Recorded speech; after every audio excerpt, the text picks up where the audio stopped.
আসসালামু আলাইকুম আলহামদুলিল্লাহ ওয়াহদা ওয়াসসালাতু ওয়াসসালামু আলা মান লা নাবিয়্যা বাদা।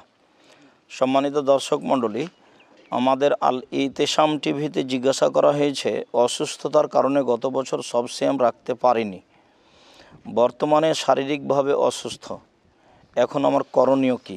সম্মানিত দর্শক মণ্ডলী, অসুস্থতার কারণে সিয়াম পালন করতে হবে কিভাবে, এ ব্যাপারে আল্লাহ তাআলা বলেন, ফামান কানা মিনকুম মারিদান আও আলা সাফারিন ফাইদ্দাতুম মিন আইয়ামিন উখার। কোনো ব্যক্তি অসুস্থ হলে অথবা সফরে থাকলে সে অন্য সময়ে সিয়াম পালন করবে। এটাই আল্লাহ তাআলার বিধান। আমরা এরকম ব্যক্তিকে প্রথমে বলতে চাই যে আপনি আপনার সুস্থতার অপেক্ষা করুন। আপনি এখন অসুস্থ অবস্থায় সিয়াম ছেড়ে দেন। যখন আপনি সুস্থতা লাভ করবেন তখন আপনি সিয়াম পালন করবেন।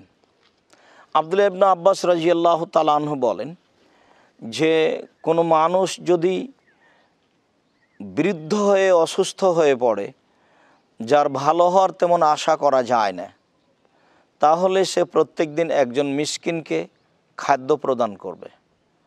আপনি যদি মনে করেন যে আমি নিজেকে চিররোগী মনে করছি, সুস্থতা লাভ করব তেমন আশা করি না, তাহলে আপনিও ওই হাদিসের ভিত্তিতে অন্য একজন মানুষকে দৈনন্দিন খাদ্য প্রদান করতে পারেন। অন্যথায় আপনি এখন সিয়াম ছেড়ে দিবেন।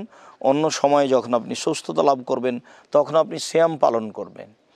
আমরা এই বিধান শুধু আপনাকে লক্ষ্য করে বলছি না, আল্লাহ তাআলা বলেছেন এরকম যারাই নিজেকে অসুস্থ মনে করবে, সুস্থতা লাভের তেমন আশা করে না, তারাই অন্য মানুষকে খাওয়াতে পারে। আল্লাহ আমাদেরকে সঠিক বিধানের প্রতি আমল করার তৌফিক দান করুক। আল্লাহুম্মা আমিন। আল্লাহু আ'লাম বিস-সাওয়াব। ওয়া সাল্লাল্লাহু আলা নবী ওয়া সাল্লাম।